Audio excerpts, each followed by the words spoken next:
Then we started a series a few weeks ago called The Art of Navigating, and I think this is a super fun one, super important set of conversations that we're in right now. We kind of talked about the reality of how life works and the nature of how it moves. Here's what we said here over the last handful of weeks is we said there's a bunch of stuff about our lives that we really don't get to pick, right? You don't really get to pick what family you're born into.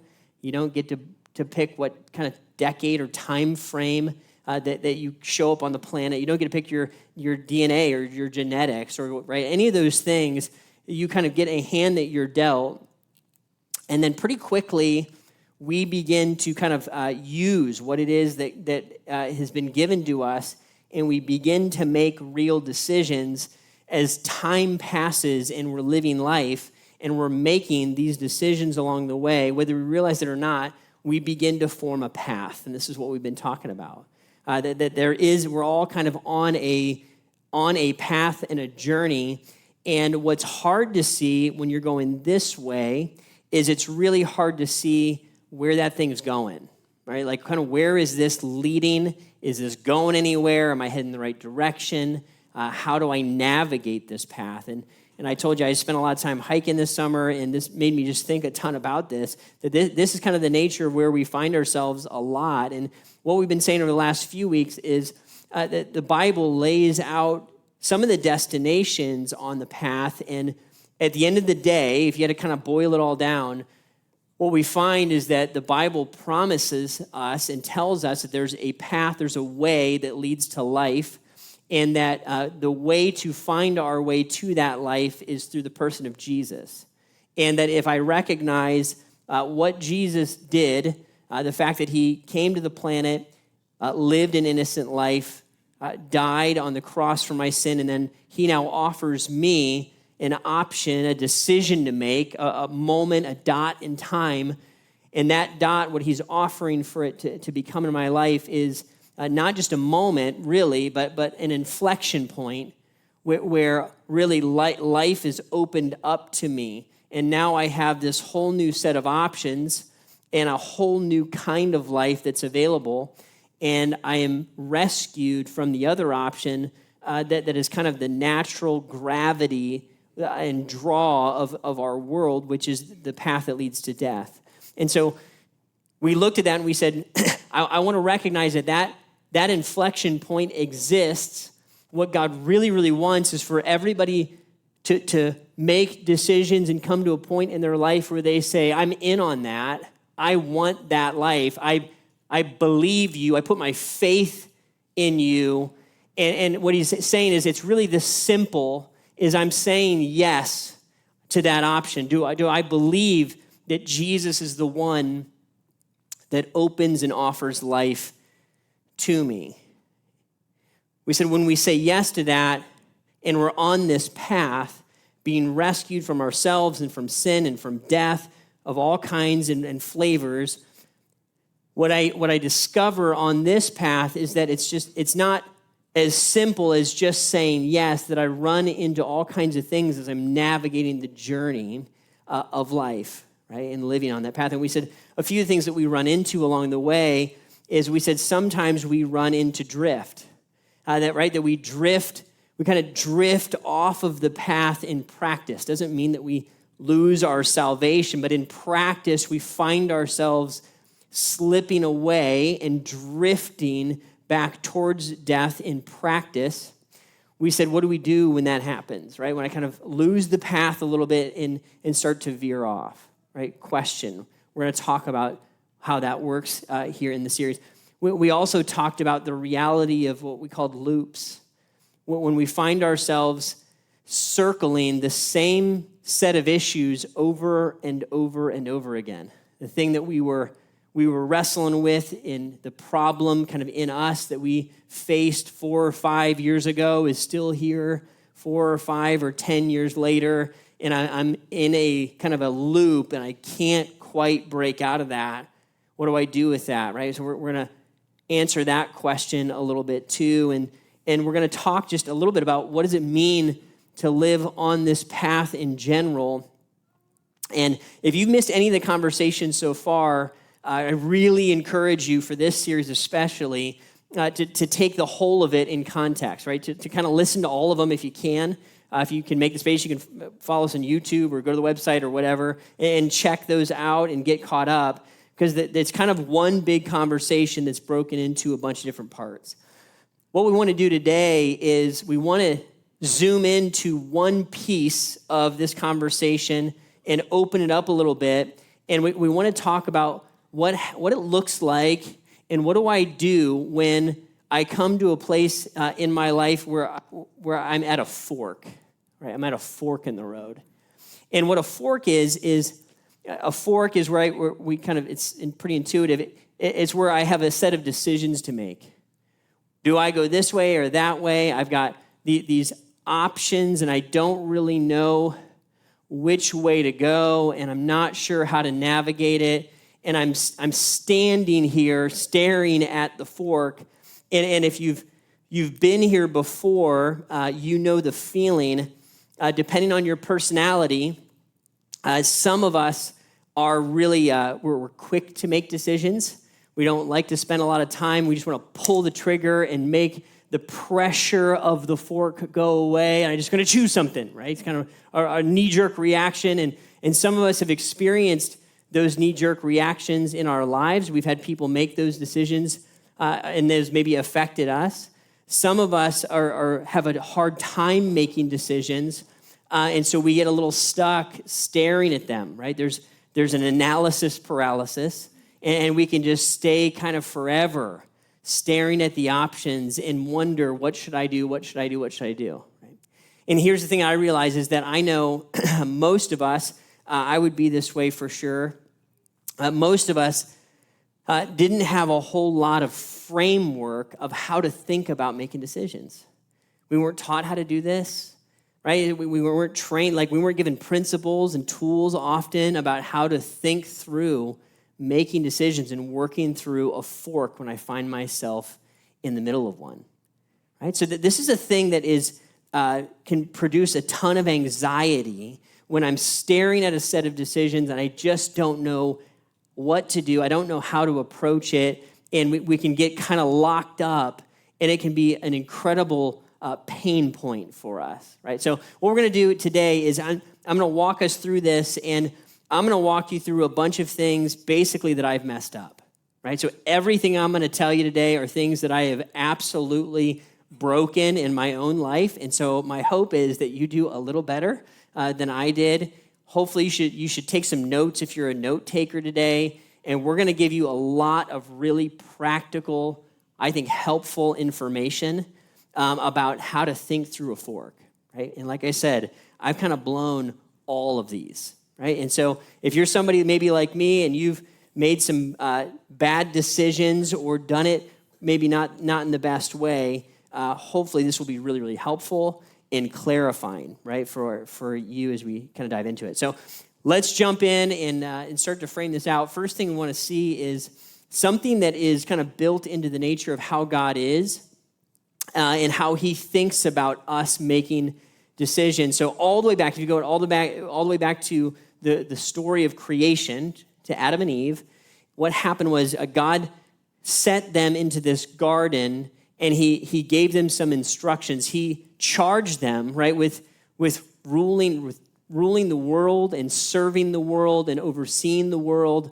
And he gave them some instructions on kind of how to do that. And there's some things, some conclusions that we can draw that are extremely helpful if we understand what God is saying, what he's doing here in the garden. Here's a verse that comes to mind in Genesis 2. He said this to them. He said, you're free to eat from any tree in the garden, but you must not eat from the tree of the knowledge of good and evil, for when you eat from it, you will certainly die. I remember when this became clear to me that what God is saying is he's saying, hey, I made you, I love you, I want you to have the freedom of choice to go enjoy the fruit that you want to enjoy. There's a lot of freedom. We don't know exactly what the Garden of Eden looked like, but there was probably a lot of trees in it.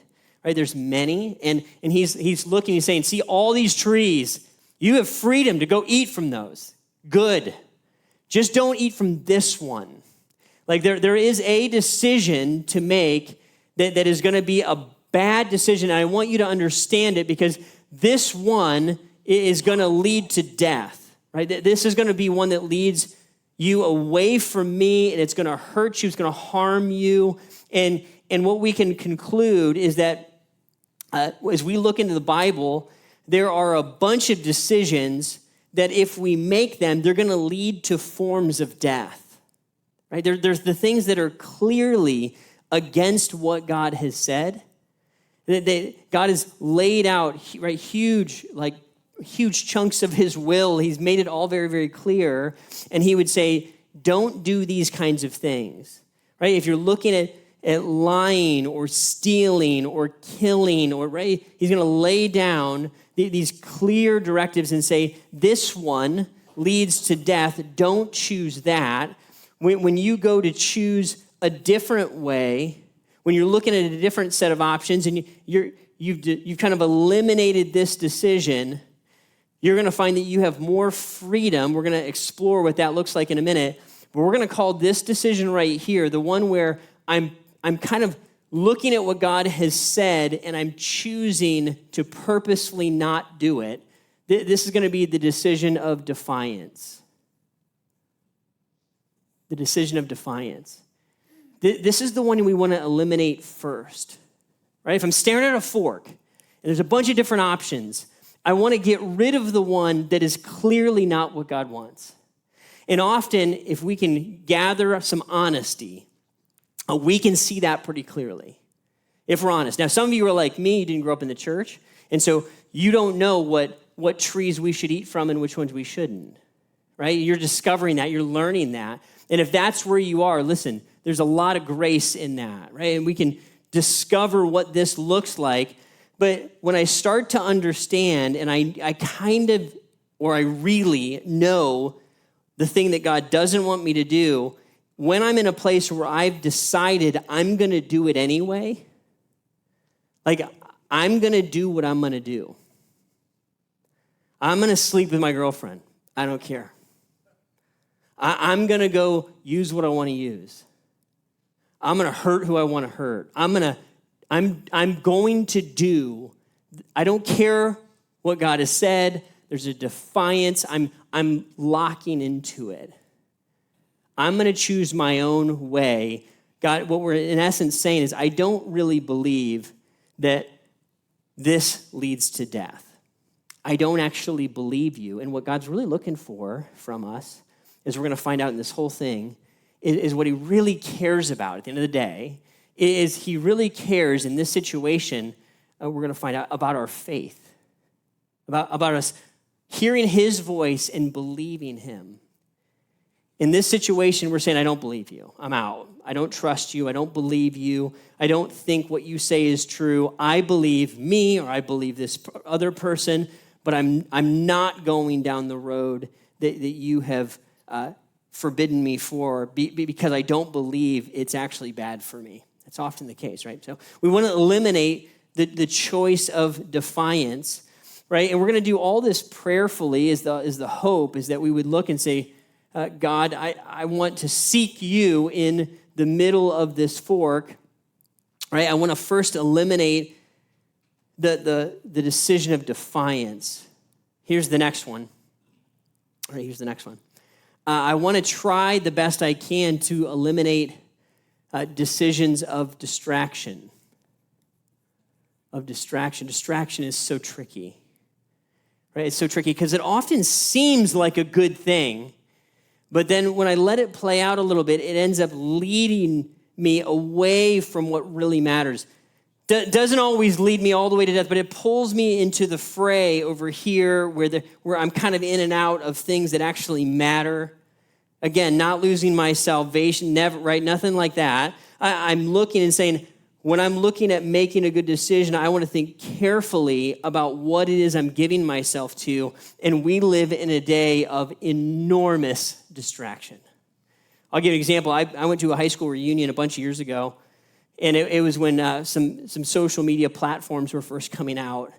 And I remember I wasn't on them yet, and And social media is not evil. It's not the devil. Please, right? Don't even do that whole thing to me. But I remember hearing about this, and I was like, okay, this is a great way to keep up with some people I don't see very often.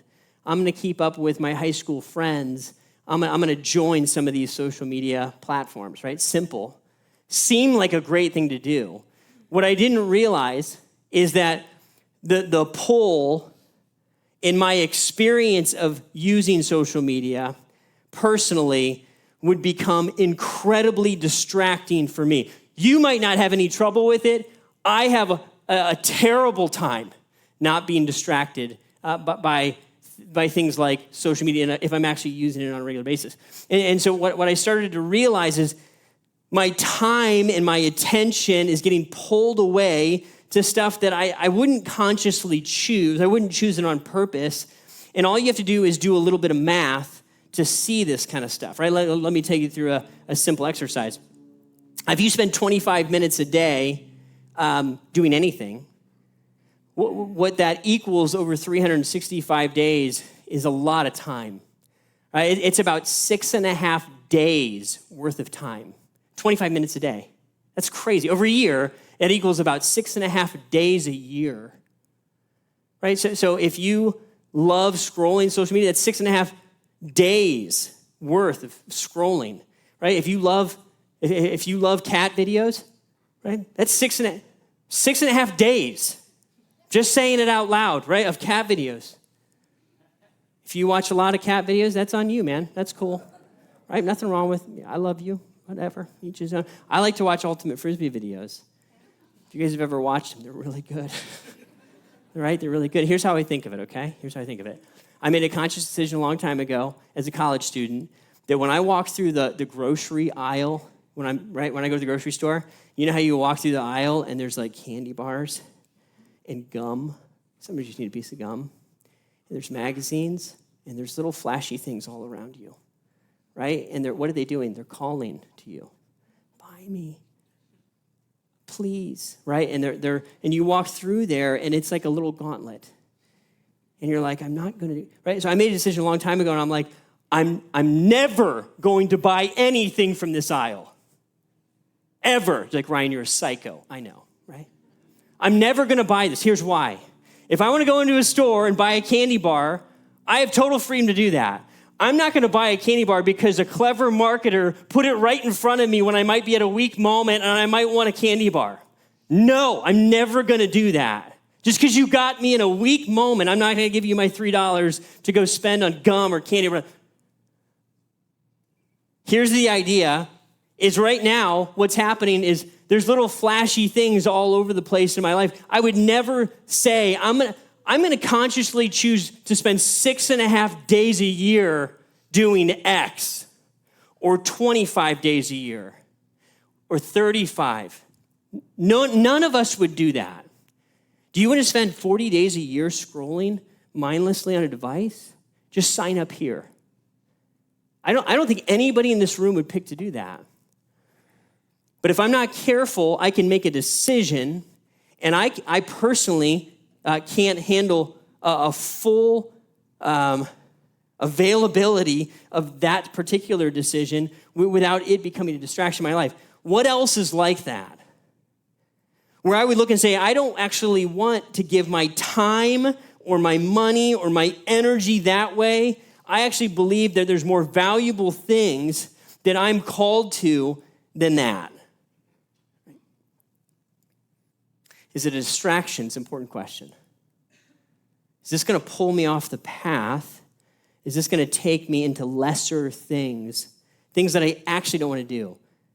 You're free to scroll, just do it on purpose. You're free to buy a candy bar, just do it on purpose. Not because it overwhelmed you in a mindless weakness, right? You get the idea. I want to eliminate that as an option.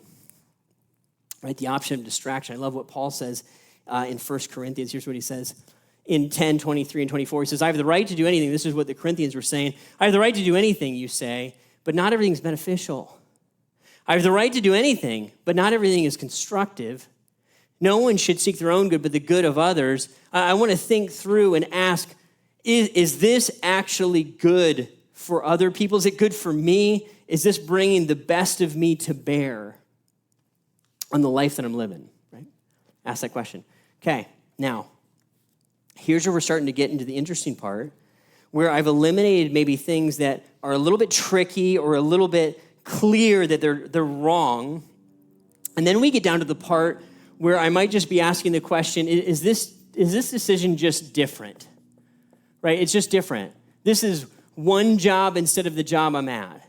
One car instead of the car I'm currently driving. I'm going to move to a different place. I'm currently living in this place. And where there's a set of options that seem relatively neutral.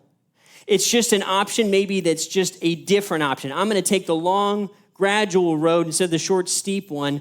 There's some freedom here, and this is what Genesis tells us, right? There's some freedom, but it doesn't mean my work is done. It just means I've isolated this down to the point where I can say, all right, Lord, I recognize there's some freedom. Now I want to apply some wisdom, and here's the next set of questions I want to begin to ask. I want to start to now ask the big question of why.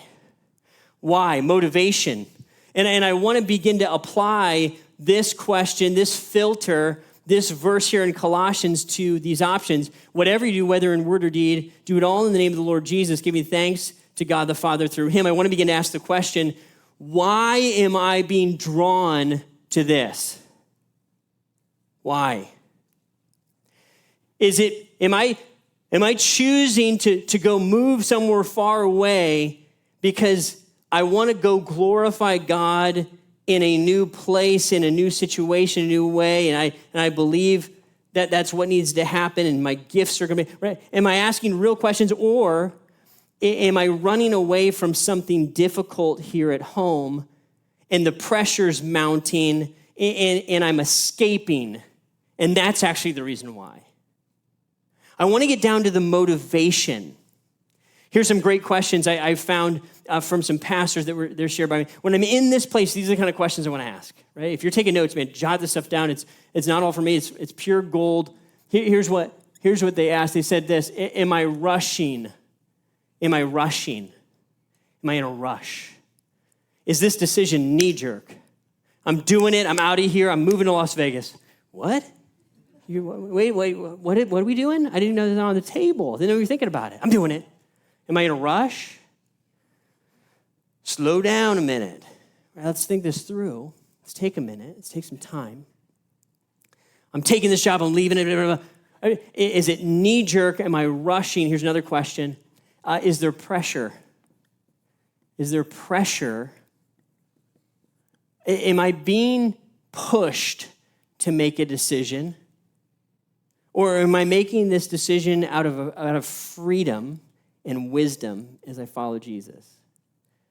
Are my parents pushing me into this option?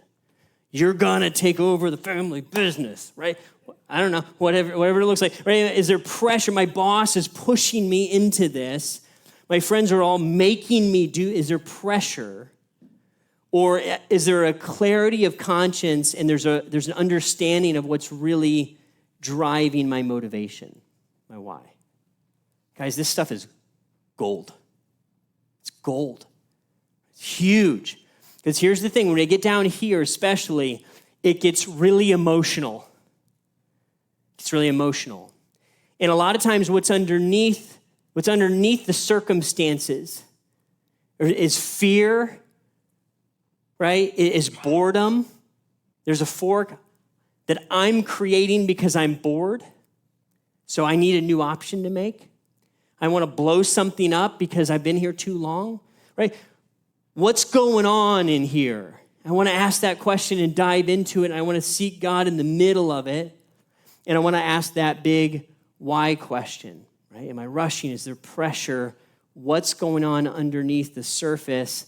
I would ask the question, am I running? Right? Am I running from something hard? These are the ones that really matter, and here's what God's really looking for. I want to be able to make a decision based on faith, right? I want to make a decision based on faith. Here's what Hebrews 11:6 says. Without faith, it's impossible to please God, because anyone who comes to him must believe that he exists and that he rewards those who earnestly seek him. When I look to make decisions, I want to be able to make that decision with a clear conscience. God, I've done my due diligence. I've sought you in prayer. I know that I have freedom to make this call. I'm not rushing or here, and I believe that this is a path that you can bless. I've walked it through with people. I'm making it by faith. Right? It's a big idea. Now, when I've done all that, right, when I've worked all that through, here's the next part that becomes incredibly important. When I've done my homework, now I want to expose this fork and invite some people into it, and I want to have and form a wisdom team for this fork in the road. Here's what a wisdom team is, right? A wisdom team is simply a couple people, does not have to be an enormous number, a couple people who, here's the key, who have wisdom, right? They have, right, yes, they have to have wisdom, okay? And you're going to invite them to be a part of the process and to look at your conclusions and say, am I seeing this right? So these are people in your life that know Jesus, that make good decisions, right? This is not your crazy aunt who makes terrible decisions that you're going to go run it by, right? You're like, hey, it's my aunt, right? That's not, you don't need to go to that person in your life that you think probably will agree with me if I ask them about this. You're looking for people who may end up challenging your view, and this is where it gets hard. It gets hard, right? Because here's the thing. I have to have humility to go all the way here. Because this wisdom team might challenge my decision. They might make me ask questions I haven't asked before. They might cause me to come to conclusions that are different than this path that I've locked into and begin to white-knuckle death grip. Right? So when I lean to a wisdom team, I can begin to release my grip on the conclusion, and I can say, okay, I actually want what's best. I don't just want what I want. I want to know, is this what God wants? And that's the question we ask our wisdom team. It's not even what do you think. It's what do you think God thinks about this decision? What do you think God's perspective is on this decision? What is your counsel? Listen to these verses. The way of fools seems right to them, but the wise listen to advice. I have done this. I have been a fool. I have picked a path and went with it, and it seemed right, and it led to disaster. Right? We've all kind of been there. Here's another one. Plans fail for lack of counsel, but with many advisors, they succeed. I have blind spots, and so do you. When I lean into a wisdom team, I'm protected from my blind spots. They can see stuff that I can't see. I can't tell you when this has gone well. I've been saved time and energy and heartache and disaster and finances, you name it, because people who care about me and God's will playing out in my life were willing to speak into this. Guys, this is gold, and you don't need a lot of these people. You just need a few.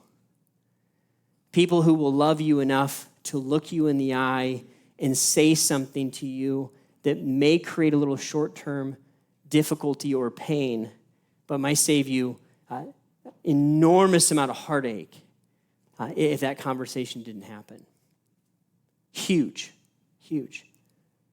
Because this is the thing, right? We said this in the beginning. I realize a bunch of us, you're like, Ryan, I didn't hear any of this growing up. A bunch of us, when you think about how decisions were made in your family or how you witnessed people, you're like, nope, all of a sudden I just knew we were leaving or this was happening or blah, blah, blah.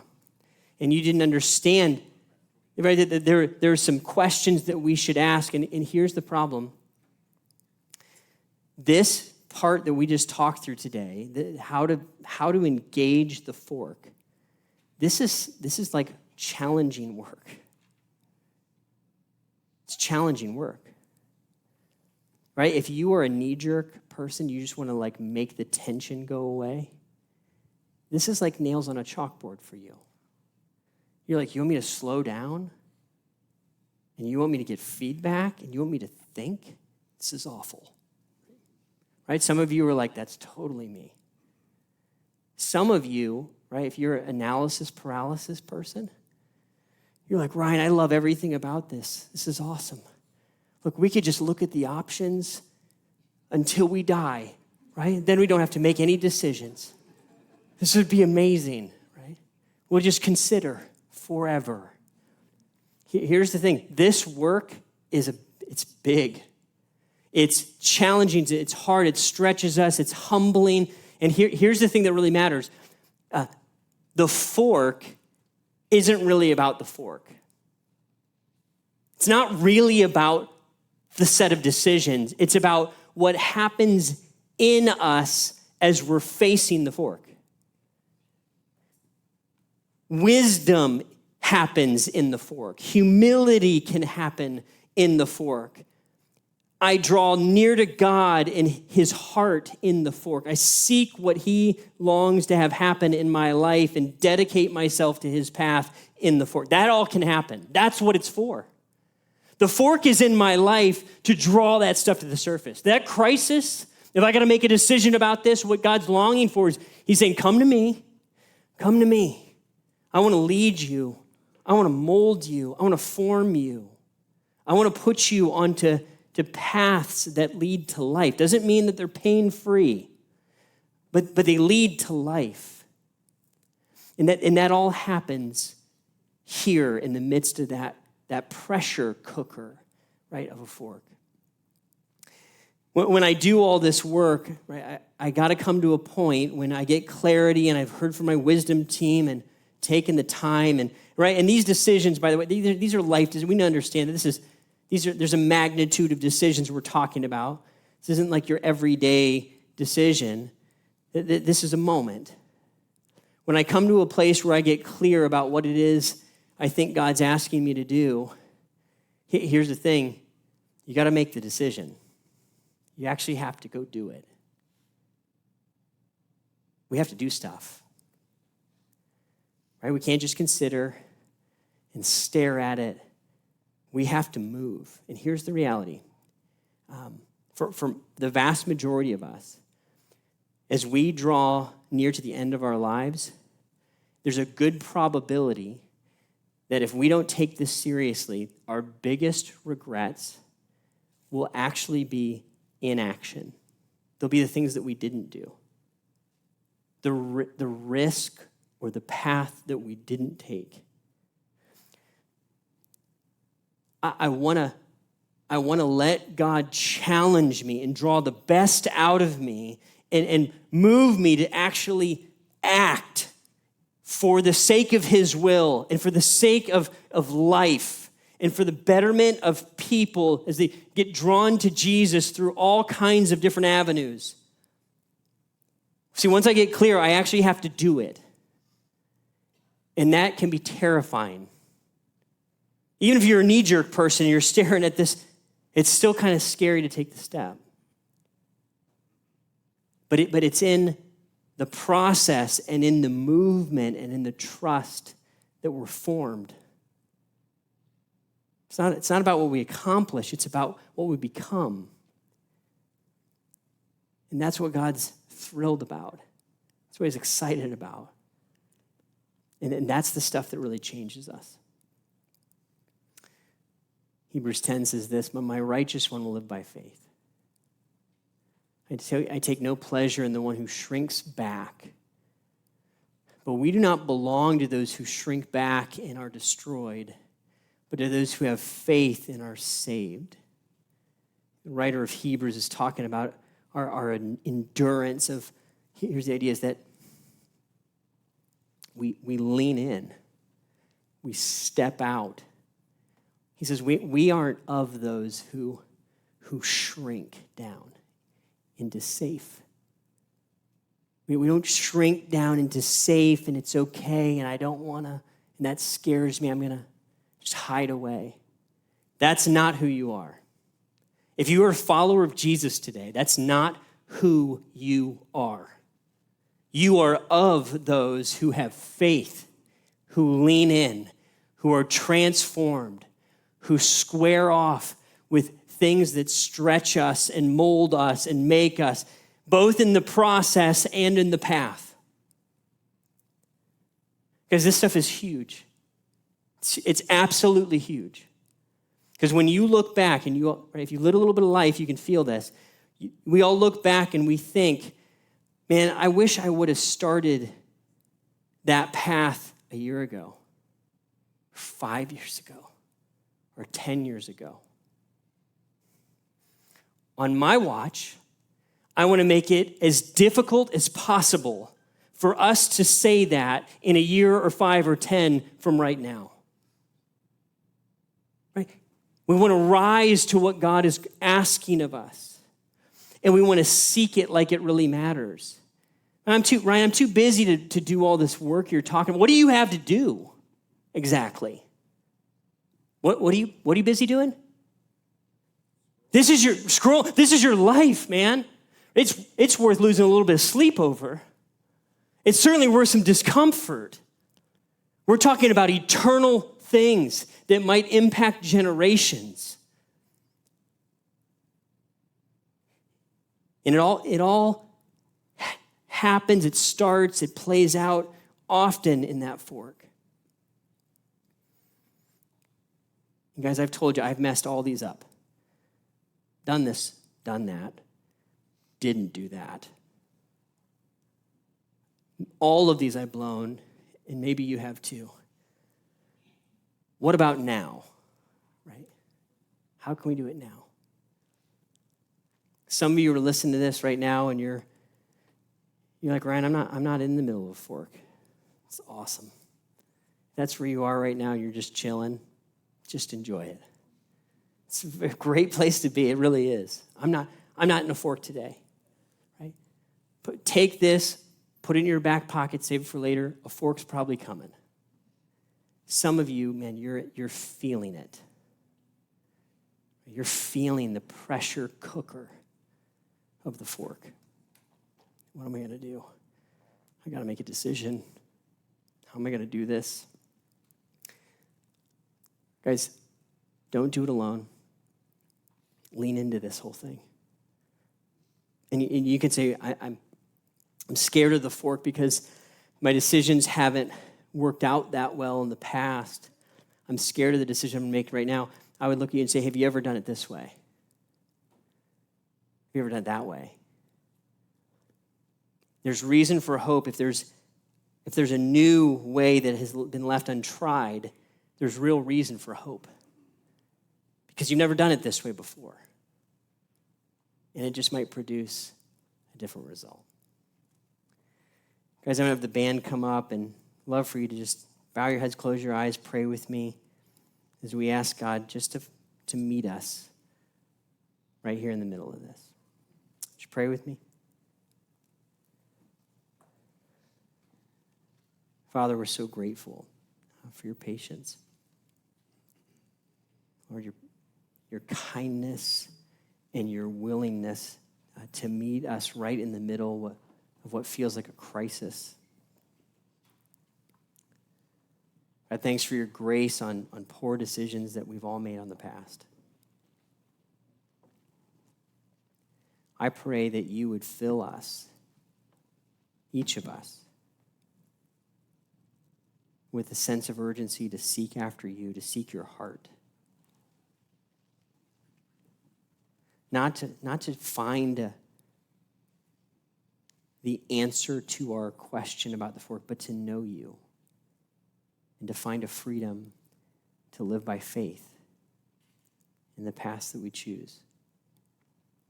God, I pray for your protection for each and every one of us. God, protect us from ourselves. Protect us from our pride. Give us the gift of humility. God, that our lives might be a blessing to the people around us, and we might live in joy and peace because of the path that you lead us to. God, give us courage to take the path that scares us, because you're there, you're with us, and you promised you'll never leave and you'll never forsake. Meet us here.